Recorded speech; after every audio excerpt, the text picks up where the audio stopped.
that associates you with a rather good appetite for acquisition of property, particularly land. And this has been mentioned many times. Questionable acquisition of land, this has been said publicly, Taita Taveta, in Transmara, the former Vice President's house, the late Joseph Murumbi, and others. In fact, there was a conviction in court with regards to 100 acres of land that you were ordered to surrender back to its rightful owner and also pay some reparations. Does this public perception affect you? For your information, that's why I am proposing in our manifesto to deal firmly and squarely, institutionally, with a fight against corruption. Because allegations are made, left, right, and center. Any piece of land that I have is legally acquired. In fact, I think we need to discuss the Muteshi land. You've talked about the 100 acres. I was a victim of fraudulent sellers of that land.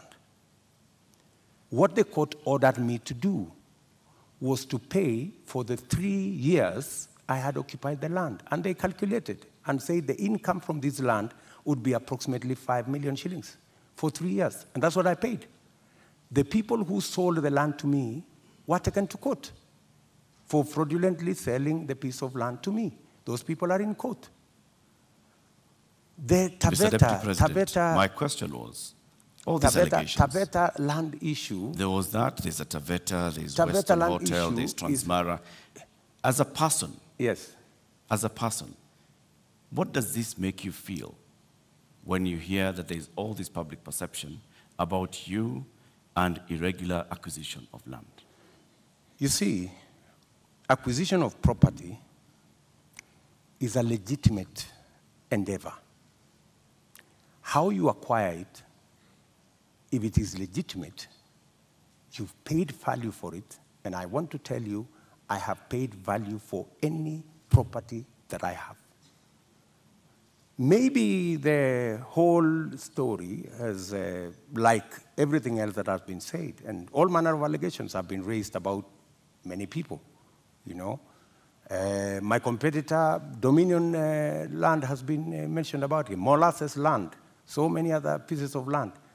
Does that make you guilty? Not at all. I think the presumption of innocence and the fact that I can stand up to scrutiny. And for your information, I am probably the politician in Kenya that has been audited, left, right, upside down, inside out, on any matter, you know? And maybe because I have raised my head beyond what many people think I should. If I was a quiet business person, I am sure I wouldn't attract the same kind of labeling that I've been subjected to. How much is enough? Enough is enough.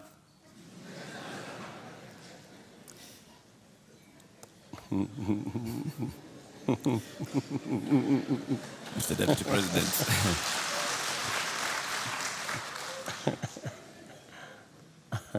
Mr. Deputy President, we'd like to conclude this conversation with the election preparation.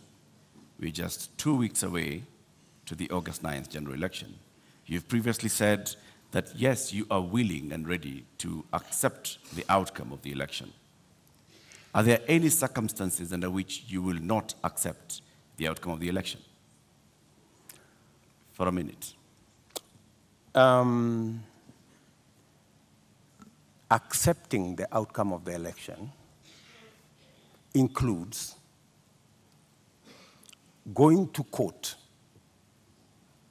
if you have an issue with the results. That's accepting the outcome of the election. Okay, You say my competitor has won. I have a doubt, and I will go to court. Why I made that deliberate statement is because we have had a situation in Kenya where every other election we foment a crisis around refusing to accept the outcome of election. And it has cost us lives, property, and many other things.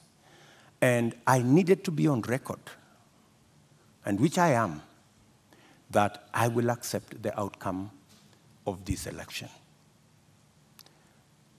I know that the people of Kenya will make a choice. If it is me, I will prepare to govern the country on day one.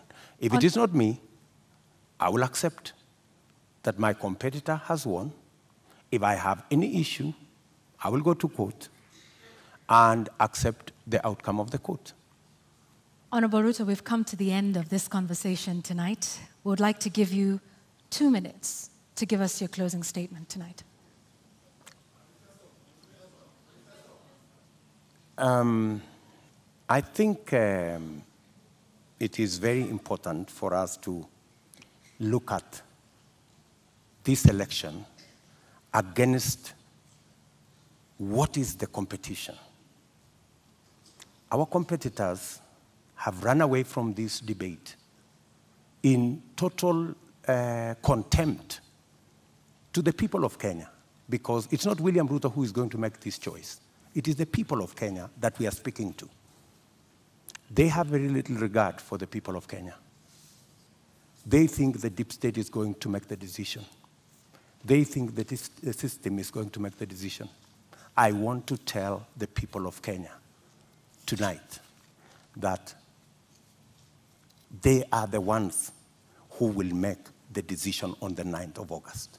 Their vote is what will make the next government happen.